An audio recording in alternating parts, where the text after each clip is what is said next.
नमस्ते, म राजीव तिमल सिन्हा, कान्तिपुर सिटी कलेजको चाहिँ प्रशासन प्रमुख।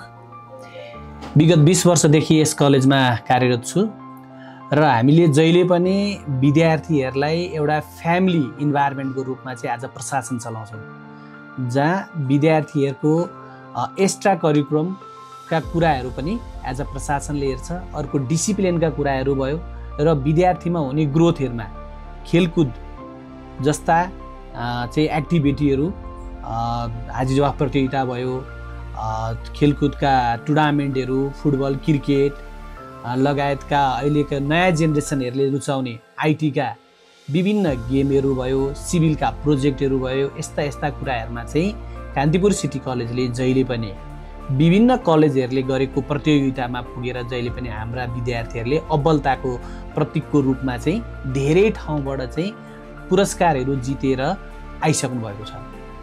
यसमा हामीले जहिले पनि स्टुडेन्टहरूलाई चाहिँ पढाइ सँगसँगै अन्य कुराहरूमा पनि जोड दिनुपर्छ भन्ने कुराहरूमा चाहिँ हामीले चाहिँ जहिले पनि विद्यार्थीहरूलाई प्रोजेक्ट वर्कमा बढी जोड दिइरहेका छौँ। त्यो प्रोजेक्टहरू लिएर गएर चाहिँ कलेजहरूको प्रतियोगितामा गएर प्रदर्शनीमा राखेर विद्यार्थीहरूले चाहिँ जितेर आएका धेरै उदाहरणहरू हामीसँग छ। र इन हाउस हाम्रा विद्यार्थीहरूले गरेका प्रोजेक्टहरू कहाँ सो गर्ने त भन्ने खालका कुराहरू पनि हामीसँग आइरहेका हुन्छ।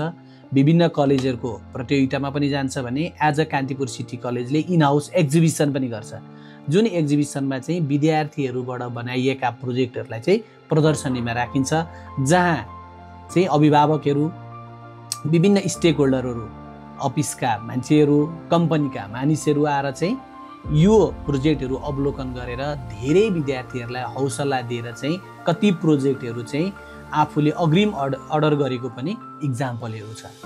र कान्तिपुर सिटी कलेजले जहिले पनि राष्ट्रिय स्तरका, क्षेत्रीय स्तरका खेलाडीहरूलाई जहिले पनि हामी हौसला दिने गर्छौँ।